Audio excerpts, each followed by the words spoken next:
slowly sinking to sleep. Adults do. Whereas babies, the moment a pacifier is in with 3-4 sucks, it falls out of his mouth. And if he knows what a pacifier looks like in the daytime, he is going to do fun. So don't show him what it looks like in. Forget seeing one. 2.5-year, 3-year-old kids. I think that nap, whether it's 11 o'clock nap or whether it's a 2:30 nap, I think it's perfectly fine in our tropical climates. It's been traditionally known as your siesta or sosegad in Goan or whatever they call it. But I think it's perfectly fine to allow your child to rest. Only don't allow it to stretch to 4 hours. Because as Dr. But then Chittal is it said, right to wake them up? it is right to nudge them up. I mean, rather than forcefully wake them up, but it's slowly you can condition it so that it doesn't extend beyond 2.5 hours maximum. And this is only till they are, let's say, 5 or 6. Once they finish preschool, you have to slowly break that habit, because most of our schools here have got timings where your kid is going to need to be awake during that 11 o'clock period, and where the maximum teaching takes place, and again at the 2:30 period when your physical training and all comes up in a normal school, Right. and music period or whatever. So they have to learn how to remain awake up to 3:30. So you start weaning them off this afternoon or late But morning it's okay siesta. to let them have a nap in the afternoon. Till that time it's fine. I think it's perfect. Don't. Because then that delays the night also. Then say So my what kid happens- sleeps in the afternoon. Unfortunately, what happens is, let's look at our sleep hygiene. We have finished dinner by around 9:30, 10 o'clock. Then there's the television program. Then there's a little chat. You sit and chat. Baby says, "Hey, this is fun time. Let me join the fun." So how in the world are you going to convince baby sleeping time for you but fun time for me? Is it sorry? So to make that, as I said, time and the place should be conducive for the baby to fall asleep. And babies are smart people.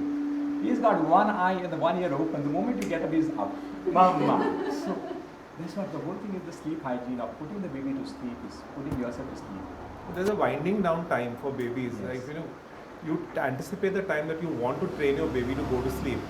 And before that, for 2 hours, your baby should not have any exposure to television, because television today is the major source of the sounds, whether even if it's cartoons, the amount of violence that you see and in cartoons and other things is not funny. So your kid should not be exposed to any, TV for 2 hours before going to sleep. You can tell them stories, but even some of these so-called bedtime stories have got wolves and this and all this kind of stuff. And I know kids who are terrified. So please choose your bedtime stories with care. Let them be pleasant with pleasant endings, and the kid should not get frightened out of his wits. Yeah. So you're talking to the child, and you're patting the child, and the light, you should have a small light, 8 or 10, 12 volts, light in the room, CFL. It should not be completely dark, and that's how you cut down the activities, and then how you can put your child to sleep. So you think it's my mom had told me when my son was born that he should be able to sleep anywhere, whether it's on a floor or on a bed or with the lights on, with the lights off, with noise, without noise. Yeah, slowly they get used to it, but once you form good sleep habits, then it happens, that they can go to sleep anywhere. But initially, you have kids who are fighting sleep. As Dr. Chittal said, it's the most exciting time. Father comes home at 10 o'clock at night, he's sharing everything with the mother. Is that they're watching a TV program, or, so if the kid is distracted by all that, he's not interested in sleeping. He knows that he can sleep at 1 o'clock because that's when everything actually winds down. But that spoils his pattern for the next day. And then you have kids who sleep in school, and the parent and the teachers complain. Yeah.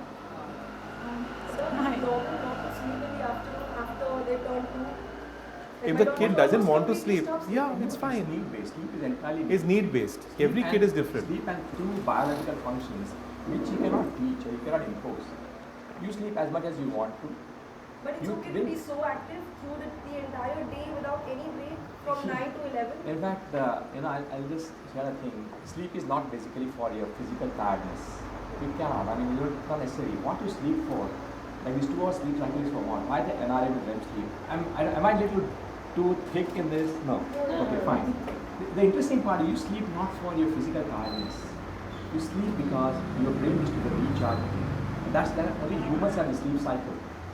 Okay. Now, when you sleep, it's like joining an internet and opening your email and check. You delete paste, and you want to address, you want to reply, and you want to make it a group. That's what happens in the REM sleep. You dream, your eyes move, you're turning.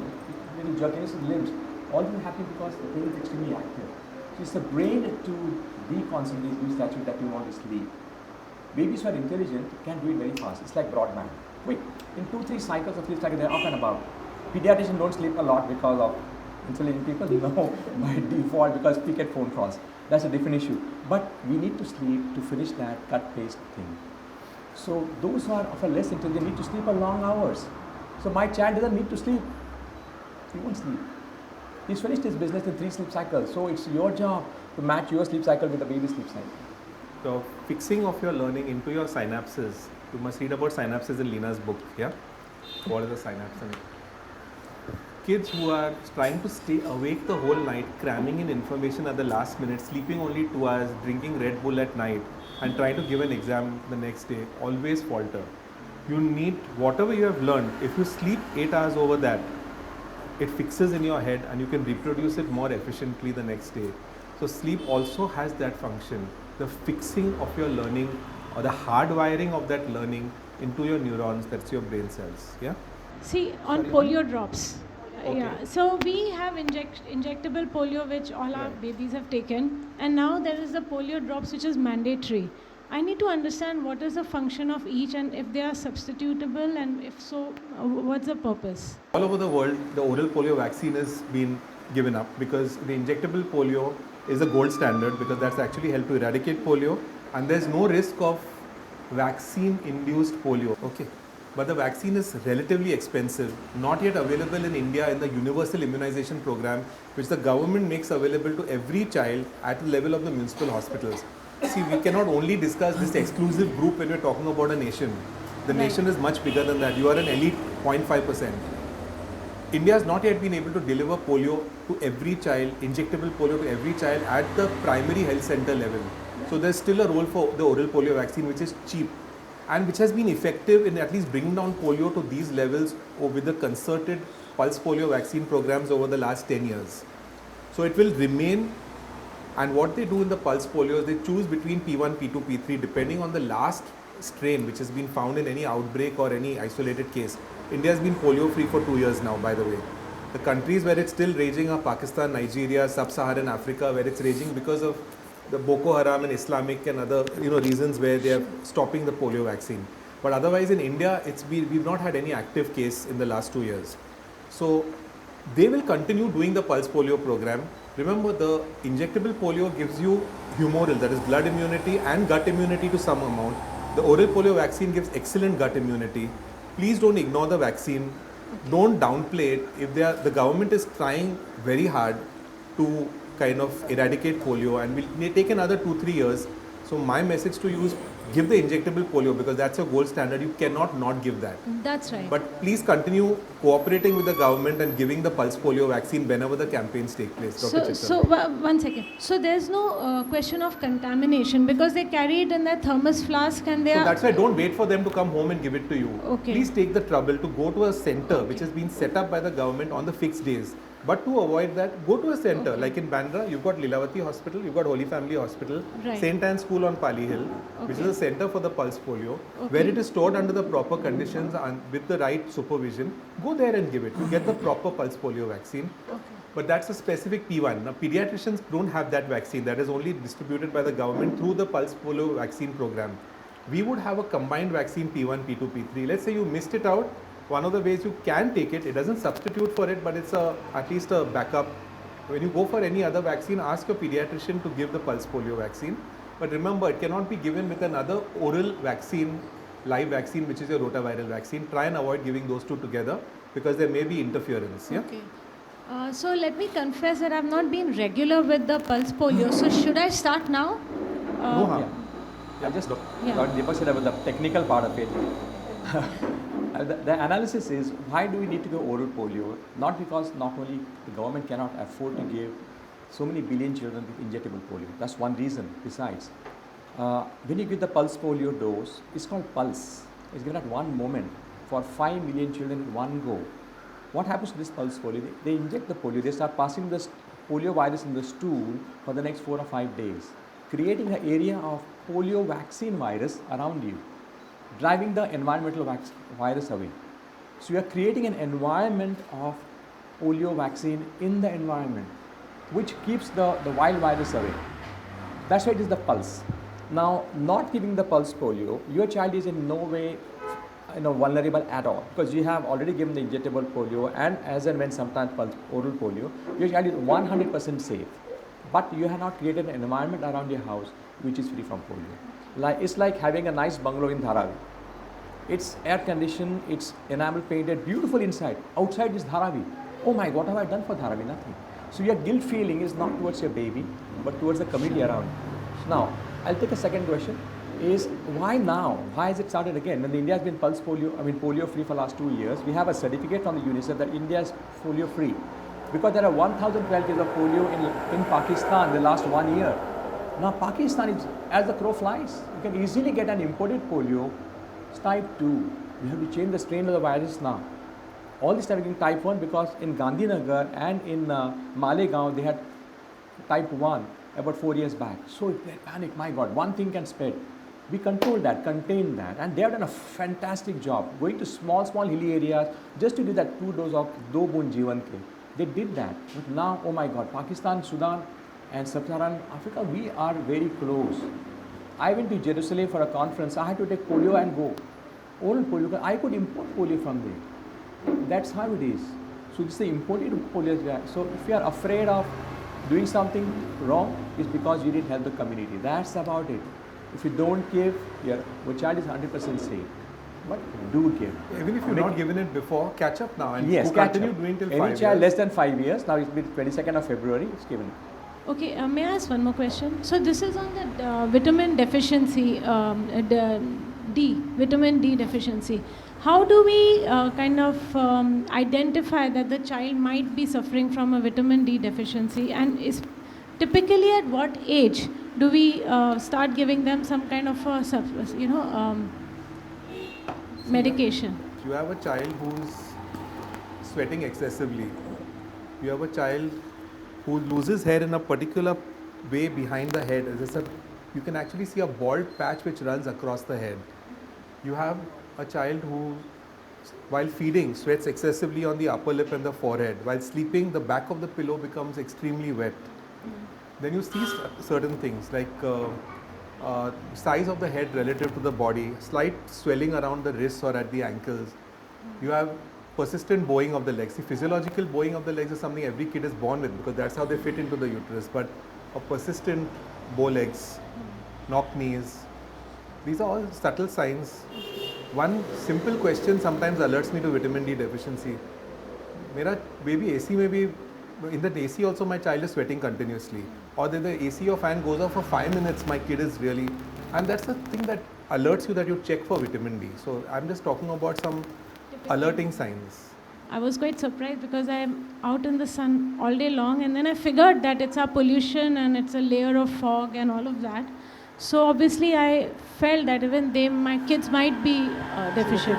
It's not really the most accurate way of doing it. We are estimating a chemical in the blood which doesn't estimate its biological activity. The biological activity of vitamin D is translated into, in the severest form, as low calcium. Less severe form is normal calcium but low phosphorus. But either ways, it has to have a very high test called alkaline phosphatase and very high test called parathyroid hormone. Now, we have done a lot of research on a very personal basis in the hospital. We found that vitamin D deficiency does not necessarily translate into low calcium, low phosphorus, high alkaline phosphatase. So we are following a test. That test necessarily does not mean that you have a biologically deficient vitamin D. May not. Now, for want of a better test, we need to follow. Should you still not treat? You should treat. I'll tell you one paper which was published from Pune has shown that 97% of children, school-going children, 97% of doctors are vitamin D deficient. For obvious reason that we go from home, bus, school, home, from home to car to the hospital, back home. That's it. You're not exposed to. But if you are the outdoor person, you would still want to know whether why am I vitamin D deficient? Well, maybe the test is not very accurate. But if you have symptoms that Dr. Deepak said, you get low backache, limb pains all the time, unreasonably. In an older child, unless you are postmenopausal, that's a different issue. But in spite of being normal nutrition, healthy muscle mass, you still get pains. Well, you could be vitamin D deficient, and this becomes a very convenient, convincing power. Hey, see, your vitamin D is deficient. Can I That- ask you a question? I was diagnosed as vitamin D deficient. Is vitamin D like any other vitamin? Would it matter if you take it just anyway? Like vitamin C, you take it and you No, pass cannot out just the take it excess. anyway because it's one of the things that also accumulates. Vitamin D is not only a vitamin, it works more like a hormone. Correct. So it accumulates in the body and it can cause calcium toxicity.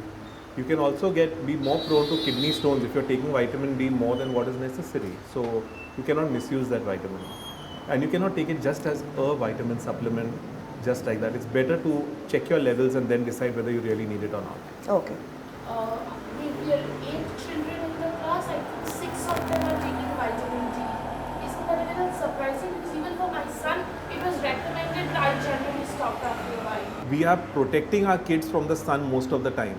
We are more obsessed about sun injury, and most of our kids do not get adequate sunlight. Most of the sunlight they get is watered down and filtered out by the colored windows that we have in the cars and everywhere they go. And even when we take them out, the kids are wearing clothes that don't allow enough exposure to vitamin D. So I'm not surprised that kids do require vitamin D in our kind of thing. And somebody also brought up the fact that we are in Bombay, we are blanketed by smog. So even the sunlight that reaches our bodies is already kind of very watered down sunlight. Sometimes you have prominences on the ribs. You get, like a beading on the ribs. You can get something called Harrison sulcus, which is the lower ribs flaring upward because of the pull of the diaphragm. So those are the things that a pediatrician can more easily assess and also have a clinical suspicion and kind of tell you, yeah, in this case it's not only the symptoms, there are also signs, and then you may follow it up with a blood test and decide whether you want to really give vitamin D or not. Yeah, vitamin D also comes. There are dietary sources of vitamin D. One doesn't always have to give vitamin supplements.